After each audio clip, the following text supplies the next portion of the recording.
જાહેરનામું.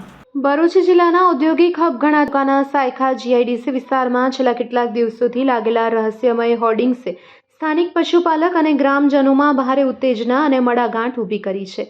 સાયખા જીઆઈડીસીમાં આવેલી એપીએલ કંપનીના ગેટ બહાર બેરસમ ચોકડી તેમજ અન્ય મુખ્ય માર્ગ પર લાગેલા આ હોર્ડિંગ્સમાં પશુ ચરાવવા તેમજ પશુપાલન સંબંધિત તમામ પ્રવૃત્તિ પર કડક શબ્દમાં પ્રતિબંધ લાદવામાં આવ્યો છે. હોર્ડિંગ્સમાં જણાવાયું છે કે સાયખા ઔદ્યોગિક વિસ્તારમાં કેમિકલ અને હેવી એન્જિનિયરિંગ જેવા જોખમી ઉદ્યોગ કાર્યરત હોવાથી પશુ માટે આ વિસ્તાર સુરક્ષિત નથી.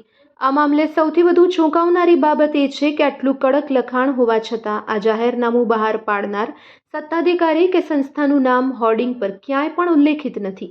સામાન્ય રીતે કોઈ પણ સરકારી કે અર્ધ સરકારી જાહેરનામામાં જે તે વિભાગ કે અધિકારીની મહોર અથવા નામ હોય છે, પરંતુ અહીં તેની ગેરહાજરી અનેક સવાલ ઊભા કરે છે. શું આ હોર્ડિંગ્સ જીઆઈડીસી તંત્ર દ્વારા લગાવવામાં આવ્યા છે કે પછી કોઈ ખાનગી કંપનીએ પોતાની જવાબદારીમાંથી છટકવા માટે આ રસ્તો અપનાવ્યો છે? તે એક મોટો યક્ષ પ્રશ્ન બન્યો છે.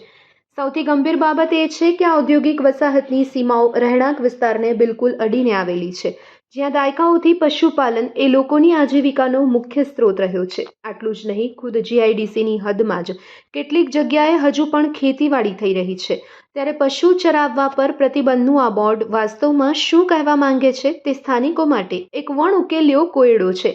જો આ વિસ્તાર પશુ માટે જોખમી હોય તો ત્યાં અડીને આવેલા રહેણાંક વિસ્તારમાં વસતા માનવ સમુદાય અને ખેતરમાં ઊભા પાક પર થતી અસર માટે જવાબદાર કોણ ગણાશે? કોઈ પણ સત્તાવાર સહી સિક્કા વગરનું આ બોર્ડ તંત્રની જવાબદારીમાંથી છટકવાની વૃત્તિ અને સ્થાનિક ભૌગોલિક સ્થિતિ પ્રત્યેની તેમની અજ્ઞાનતાને છતી કરે છે. રહેણાંક અને ખેતીની જમીન વચ્ચે આવા કડક શબ્દમાં લાદવામાં આવેલો પ્રતિબંધ શું ઉદ્યોગપતિઓને રક્ષણ આપવા માટે છે કે પછી સ્થાનિકોને તેમની જ જમીન પર પરાયા કરવા માટેનો પેતરો છે?